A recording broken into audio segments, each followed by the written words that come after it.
Hello students, welcome to all of you has your science and maths teacher Nancy. तो हम class 8 का 8 chapter continue कर रहे हैं आज, सेल स्ट्रक्चर एंड फंक्शंस, जिसमें हम सेल के बारे में पढ़ चुके हैं, यूनिसेलुलर और मल्टीसेलुलर ऑर्गेनिजम्स के बारे में भी पढ़ चुके हैं। सेल वॉल क्या होती है, साइज सेल का शेप क्या होता है, कैसा होता है, सर्कुलर, स्फेरिकल, सिलेंड्रिकल, किस टाइप के सेल्स प्रेजेंट होते हैं, क्या उनके फंक्शंस हो सकते हैं, इस सब के बारे में हम पहले ही पढ़ चुके हैं। तो आज हम उन्हीं सेल्स के साइज़ के बारे में पढ़ेंगे। The size of cell in living organisms may be as small as millionth of a metre और may be as large as few centimetres. अब सेल का जो साइज़ है या तो इतना छोटा होगा कि वो मीटर का भी मिलियंथ पार्ट होगा, यानी कि इतना छोटा होगा, या फिर एक इतना बड़ा हो सकता है कि हम उसे सेंटीमीटर्स में मेजर कर सकते हैं। However most of the cells are microscopic in size and are not visible to the unaided eye. कुछ सेल का साइज़ इतना छोटा भी हो सकता है, यानी कि माइक्रोस्कोपिक साइज़ होता है जो माइक्रोस्कोप की हेल्प से देखते हैं। ठीक है, इतना छोटा साइज़ होता है कि उसको देखने के लिए हमें माइक्रोस्कोप की ज़रूरत पड़ती है, यानी कि हम किसी हेल्प के बिना उसे नहीं देख सकते हैं। They need to be enlarge और मैग्नीफाइड बाय माइक्रोस्कोप। एनलार्ज होता है बड़ा करना है, मैग्नीफाई भी बड़ा करके देखना ही होता है। तो उसको सेल को देखने के लिए हमें उससे पहले माइक्रोस्कोप से एनलार्ज करना पड़ता है, बड़ा करना पड़ता है, ताकि हम उसके बारे में स्टडी कर सकें, देख सकें उसे। The smallest cell is 0.1 to 0.5 micrometre in bacteria. छोटा सेल, सबसे छोटा सेल कितना हो सकता है? 0.1 to 0.5 micrometre in bacteria. The largest cell measuring 170 millimetre multiply 130 millimetre is the egg of an ostrich. जो सबसे बड़ा सेल होता है, ये क्वेश्चन बन सकता है कि ऑस्ट्रिच के एग का सेल होता है, जिसका साइज़ ये गिवन है। Fine. The size of the cells है no relation with the size of body of the animal और अ प्लांट। अब सेल का जो साइज़ है वो इस चीज़ पे डिपेंड नहीं करता कि एक एनिमल की बॉडी बड़ी है तो उसमें सेल भी बड़ा होगा या ज़्यादा होंगे, ऐसा कोई भी रिलेशन नहीं है। हम ये भी कह सकते हैं कि एक छोटे से इंसेक्ट में ज़्यादा सेल्स हो सकते हैं किसी एक बड़े इंसेक्ट के कंपैरिजन में। ठीक है, एक बड़ी बॉडी में कम सेल्स हो सकते हैं छोटे इंसेक्ट के कंपैरिजन में। तो इसका साइज़ या मतलब बॉडी के साइज से कोई रिलेशन नहीं होता कि हमारे सेल का साइज़ क्या है। It is not necessary that the cells in the elephant much bigger than those in a rat. हम ये नहीं कह सकते कि एलिफेंट में जो सेल है वो बड़ा होगा और रैट में जो सेल है वो छोटा होगा। ये चीज़ बिल्कुल भी रिलेशन में नहीं आती है कि एक बड़े एनिमल का बड़ा सेल होगा या छोटे एनिमल का छोटा होगा। The size of cell is related to its function. Size of cell किस पे डिपेंड करेगा? उसके फंक्शन पे, कि उसका फंक्शन क्या है। अगर उसका फंक्शन बड़ा है तो उसका साइज़ भी बड़ा हो सकता है। For example, nerve cell both in the elephant and rat are long and branched. अब एक रैट में भी नर्व सेल होता है, नर्व सेल मैसेज पहुंचाता है हमारे ब्रेन तक। एलिफेंट में भी नर्व सेल होता है, बिकॉज हम ये दोनों वर्क करते हैं। और उनका साइज़ क्या होता है? सेम होता है। अब देख लो, इतने बड़े एलिफेंट में भी नर्व सेल ऐसे ही बनाया जाता है, एक ही साइज़ का, और इतने रैट में भी उसका साइज़ उतना ही होता है। They perform the same function that of transferring message. वो सेम फंक्शन परफॉर्म करते हैं दोनों एनिमल्स के केस में, कि मैसेज पहुँचा सकते हैं वो। इसके बाद आता है cell structure and function. Cell का स्ट्रक्चर क्या है और उसके फंक्शंस क्या हैं, सेल के फंक्शंस क्या हैं। You have learn that each living organism has many organs. हर एक लिविंग ऑर्गेनिज्म में ऑर्गन्स होते हैं, ऑर्गन सिस्टम बनता है जिससे। You have studied in class 7th about the digestive organs which together constitute the digestive system.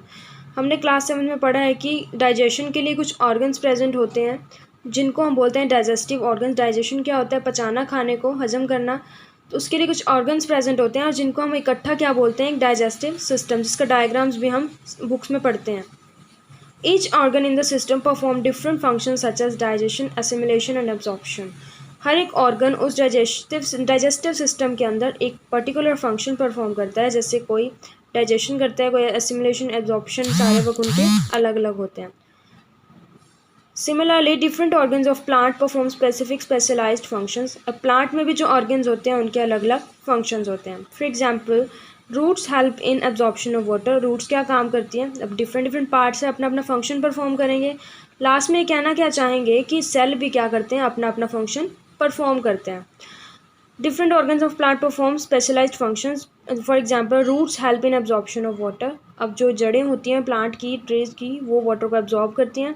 Leaves, as you have learned in class 7th, are responsible synthesis of food. Leaves क्या करती हैं? खाना बनाने का काम करती है, बिकॉज लीव्स पर क्या प्रेजेंट होता है? स्टोमेटा, क्लोरोफिल, ये सब क्या करते हैं? फूड प्रोसेसिंग में हेल्प करते हैं।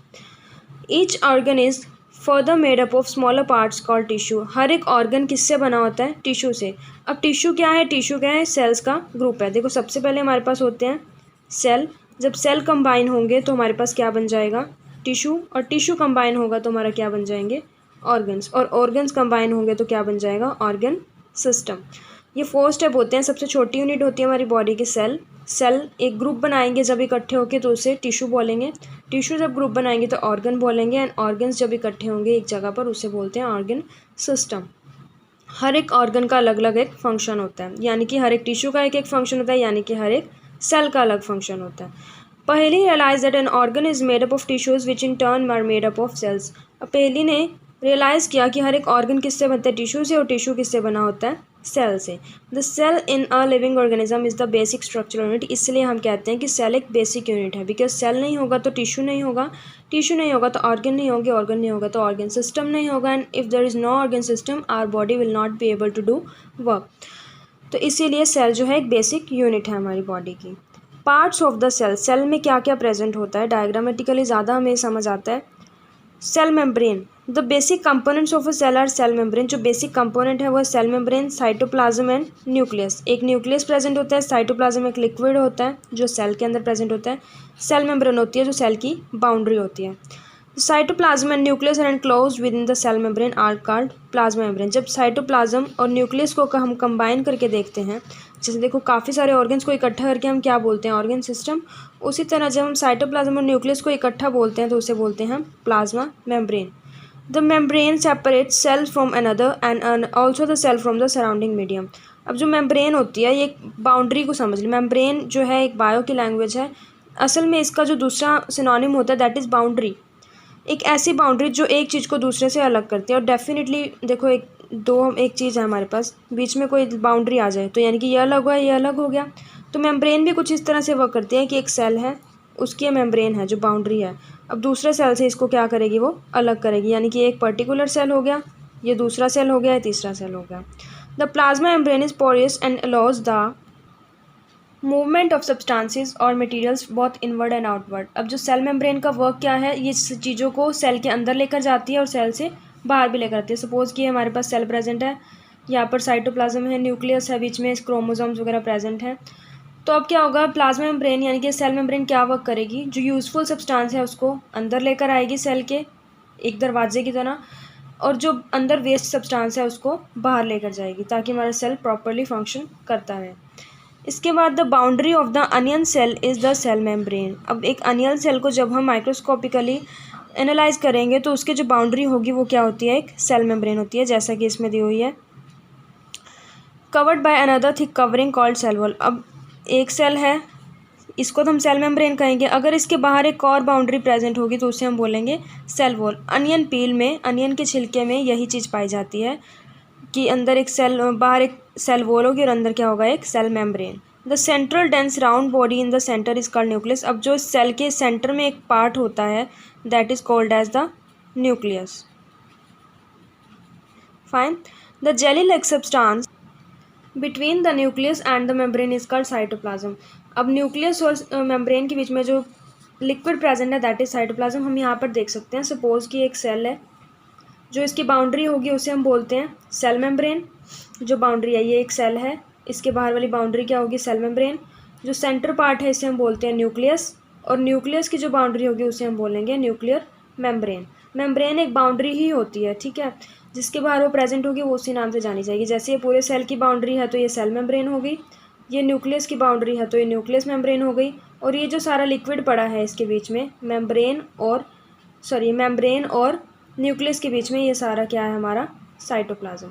ठीक है, this is cell membrane, this is nucleus, और बीच में जो लिक्विड है दैट इज साइटोप्लाज्म। जिस तरह यहाँ पे इन्होंने डिनोट भी किया हुआ है, सेंटर वाला part, and this centre part is nucleus, and ये सारा liquid cytoplasm. You have learned earlier that the cell membrane gives shape to the cell. हमने पहले ये पढ़ लिया है कि सेल मेम्ब्रेन जो है एक सेल को शेप देती है, बिकॉज जैसी बाउंड्री होगी डेफिनेटली वो चीज़ भी उसी शेप की दिखेगी। अगर बाउंड्री स्क्वायर में है तो हमारा जो सेल है वो भी स्क्वायर में दिखेगा, बाउंड्री अगर इस शेप की है तो वो सेल भी इस शेप का दिखेगा। तो डेफिनेटली जो मेम्ब्रेन है वो सेल को एक बाउंड्री देती है, शेप देती है। The addition of the cell membrane therefore there is an outer thick layer in the cell of plant called cell wall. अब वो कह रहे हैं कि सेल मेम्ब्रेन के बाहर एक थिक लेयर होती है प्लांट्स के केस में, and that layer is known as cell wall. सिर्फ प्लांट्स के केस में होती है। This additional layer surrounding the cell membrane is required by plants for protection. अब ये जो बाहर एक जो उन्होंने कहा सेल वॉल प्रेजेंट होती है वो किस लिए होती है, ताकि प्लांट्स को जो है एक्सटर्नल एनवायरनमेंट से प्रोटेक्शन मिल सके। बिकॉज प्लांट्स जो है हर एक तरह के सराउंडिंग्स में, हर एक तरह के एनवायरनमेंट में ग्रो करते हैं। तो कभी कभी किसी जगह का टेम्परेचर इतना ज़्यादा होता है, किसी जगह का बहुत कम होता है, तो इन सब के इफेक्ट को न्यूट्रलाइज करने के लिए, ख़त्म करने के लिए एक सेल वॉल बाहर प्रेजेंट होती है। Plant cell need protection against variations in temperature, high wind speed, atmospheric moisture. ये बात हम पहले भी पढ़ चुके हैं कि ये जो लेयर होती है सेल वॉल होती है किस लिए होती है, बिकॉज डिफरेंट प्लांट्स डिफरेंट जगह पर ग्रो करते हैं। जैसे कि वहाँ पर टेम्परेचर में भी वेरिएशन होती है, विंड की स्पीड में वेरिएशन होती है, एटमॉस्फेरिक मॉइस्चर में प्रेजेंट वेरिएशंस होती है। तो इस सबको बैलेंस करने के लिए एक प्रोटेक्शन की ज़रूरत होती है। That protection is known as cell wall. Next video में हम साइटोप्लाज्म कंटिन्यू करेंगे। Thank you.